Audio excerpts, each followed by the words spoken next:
I was just with Troop G of the Pennsylvania State Police in Bedford, out in the western part of our Commonwealth, visiting with them after the tragic incidents of this weekend. I want you to know we are keeping Trooper Rougeau's family in our thoughts and prayers, and thanking him for his service to this Commonwealth and for the brave sacrifice he made this weekend. We're also thinking of Lieutenant Wagner and his family, especially his wife Cindy, the team at PennDOT led by Secretary Mike Carroll. As I said when I was here last Wednesday, this team is the best in the world. This is the team I want to be on the field with, and this is our championship. They build things safely, and they build them the right way, and they get the job done. And let me be clear, nothing gets in their way. This weekend, they worked through the pouring rain. Just yesterday, they worked through the scorching heat. They have worked literally around the clock, 24/7 in 12-hour shifts.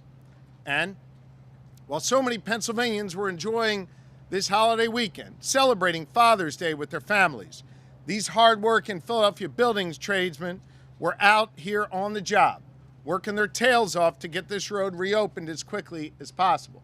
And I want to say a special Happy Father's Day to every father who was working on the bridge this Sunday instead of being with their families. On Saturday, I flew over this site with President Biden, and then I announced with him and the mayor and others by my side that we would have traffic flowing again on I-95 within the next 2 weeks. Based on the tremendous progress that we have made over the last 72 hours and the time it takes to complete the remaining steps, I can confidently state right here, right now, the traffic will be flowing here on I-95 this weekend. This weekend.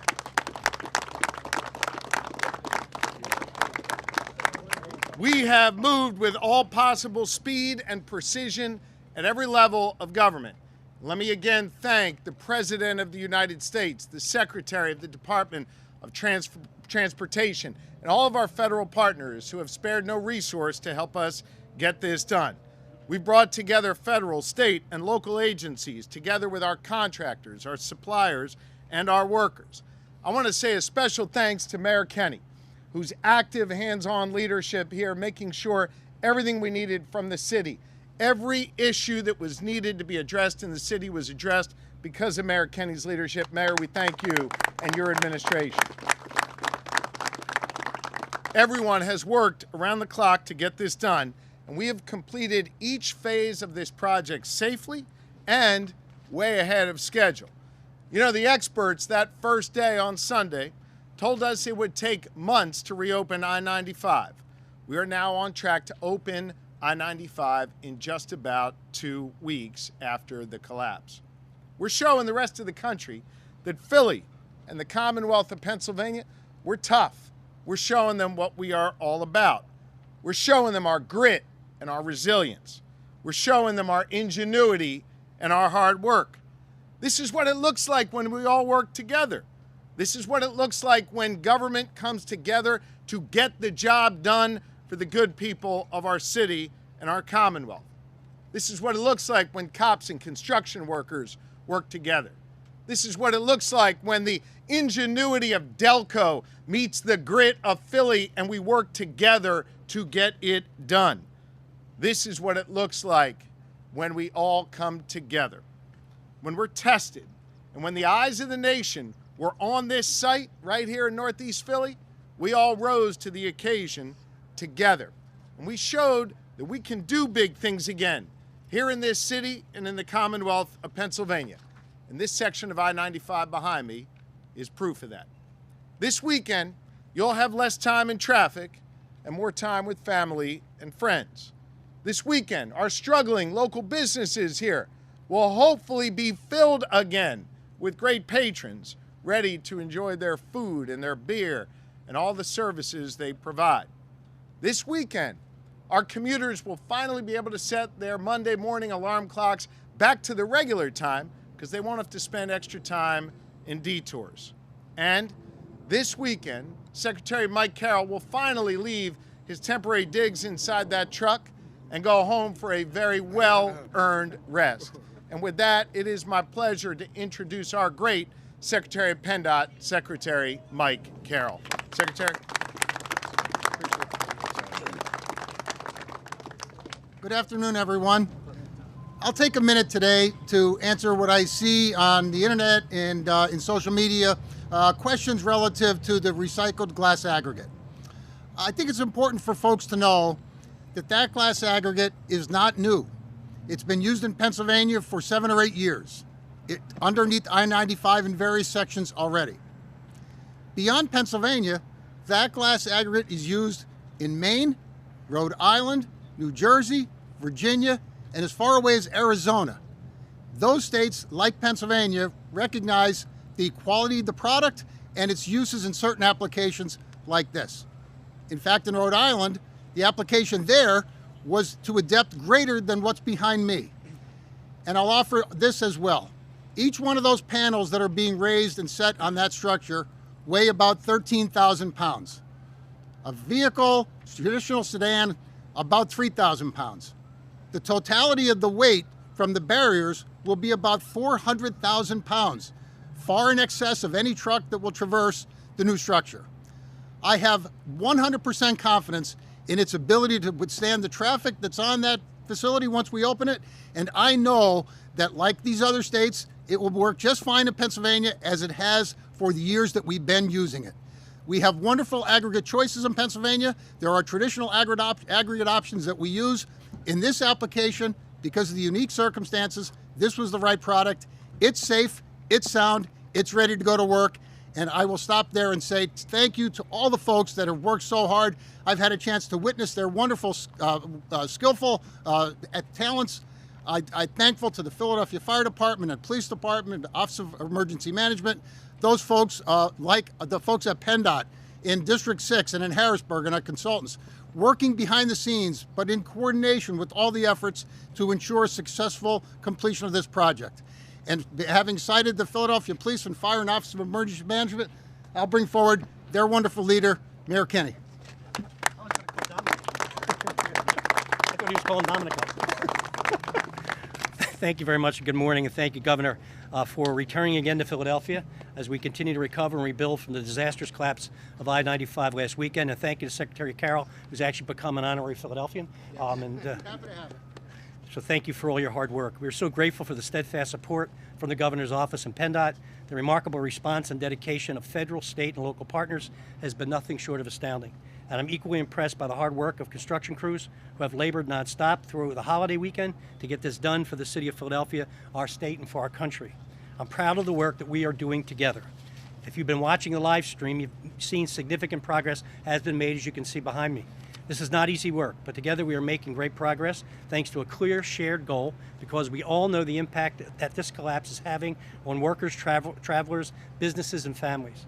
And I'm grateful that we've made so much progress and expect a reopening, as the Governor said, this Sunday, which will alleviate the challenges for this area of our city and the many people who travel through on a regular basis. So thank you again, Governor and Secretary Carroll, for your immediate response of prioritizing this project.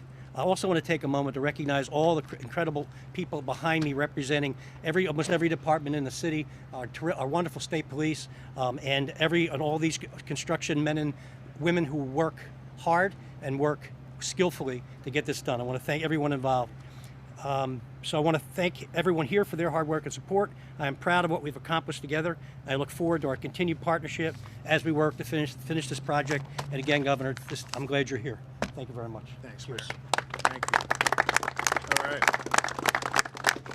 With that, we're happy to take a few questions. Rosemary? Can you pinpoint whether it's Saturday or Sunday or to be determined? It'll be this weekend. The paving is going to require about a 12-hour sort of window of weather. And so depending upon when we get that started, we'll be able to give you a more precise time this weekend, but we're confident we'll hit this weekend. Governor, can you talk about, this is obviously a temporary fix. Can you talk about a more permanent fix, what the timeline of that is going to be? PennDOT's already working on that. We're going to have 3 lanes north, 3 lanes south. Traffic's going to be flowing. While that's happening, we'll be rebuilding the bridge from the outside in. There'll be no disruption to traffic. There'll always be 6 lanes moving during that process. We'll be able to give you an updated timeline on that as soon as that process begins. What about the exit to 95 at Cottman? That's closed. Ridge Street is closed. We'll get that all reopened when the process is done. Tom, did you have a question? You're doing a great job. You're doing a great job. Thanks, brother. From the 26th Ward, 16th Division, all west and south roads. Thank you. You're doing a great job. Thank you. Thank you. And we're up here too. Let me tell you something. You're doing a great These job. guys are doing a great job behind me. They're the ones. Great job. Thank you. Governor, can you say when the construction from the outside in is going to begin? We're going to And give we you love a, Kenny, we're too. going to, And we love Kenny too. we love Kenny too. And we love the troops.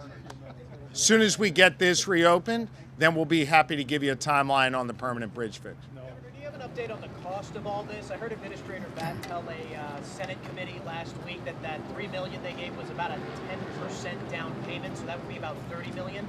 Let me give a kind of 40,000 foot, and then the secretary can correct anything I say wrong. Administrator Batt had estimated it's between 25 and 30 million dollars. And the bottom line is the federal government, through the president, Administrator Batt, Secretary Buttigieg, have made clear they would cover the full cost. As soon as we have a full cost, we'll be happy to share that with you, or our federal partners will. Governor, I think everyone is surprised and pleasantly about the lightning speed this happened. What I keep hearing online, maybe you have as well, is why can't this happen with every project? Are there any lessons learned about how fast it can go and the speed of this on other projects? I guess the first thing I'd say, and I push back on you with the utmost respect, the fact that you're surprised, and again, I mean this respectfully, I'm not trying to give you a hard time, the fact that you're surprised and that others have said they're surprised, I think speaks to the fact that we haven't always had a can-do attitude around here.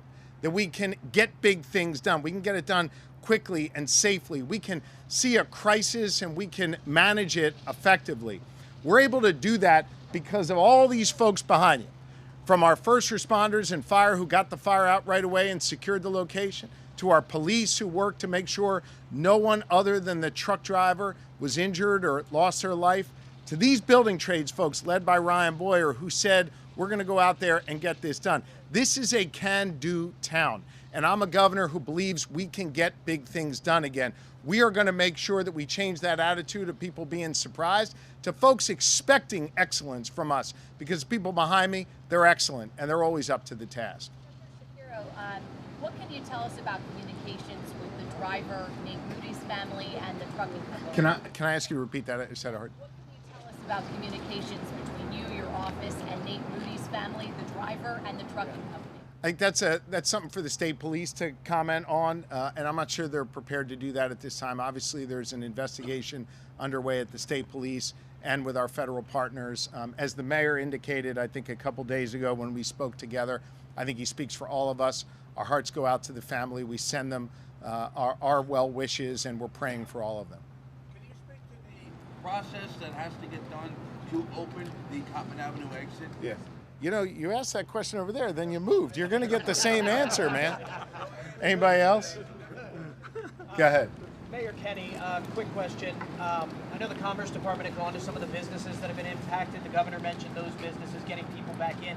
Does the city have any plans to help those businesses financially that have been impacted by the closure? Well, the Finance Department, along with the Office of Commerce, are working on trying to figure out a plan. We haven't concluded it yet, but we're working on it. We recognize the pain that they're going through. We're going to try to do our best to address it. Is there money available for that? That's the Finance Department and Commerce are working on it now to try to identify what resources we might have available left over from other pots of money, and they're working on it. I'm very confident they'll find something. You referenced this moment ago. If I may, about just hang on 1 second. I'll come to your question 1 second, Rosemary. I want to add to this. PEMA, the Pennsylvania Emergency Management Authority, under the leadership of Randy Padfield, has also been working with the city to document the loss for these businesses. And if it rises to a certain level, they may qualify for some federal assistance. So we're in the process of working in concert with the city on that. I'm sorry, Rosemary. On a much later note, you touched on this. The live stream is being viewed in bars across Philadelphia. Are you surprised by that?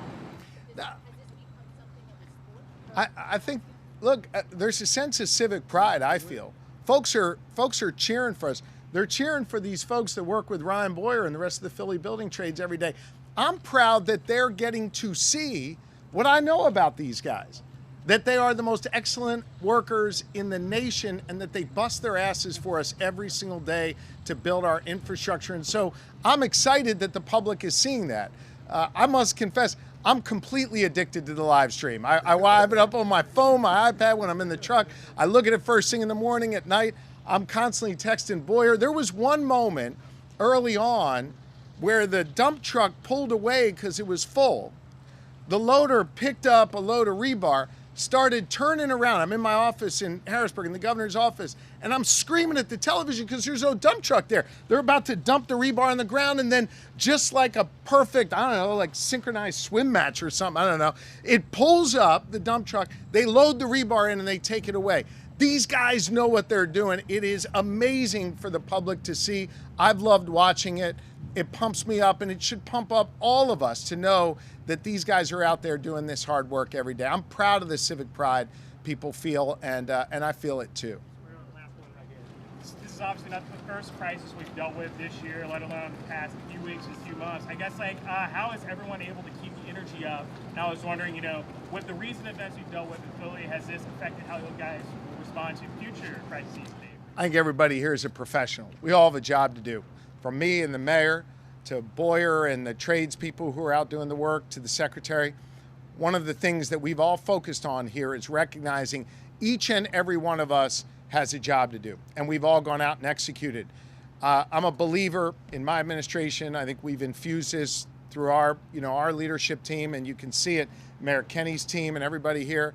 No drama, absolutely no drama, no emotion. Focus on doing the job. Everybody performs their task, and you see the effect of that.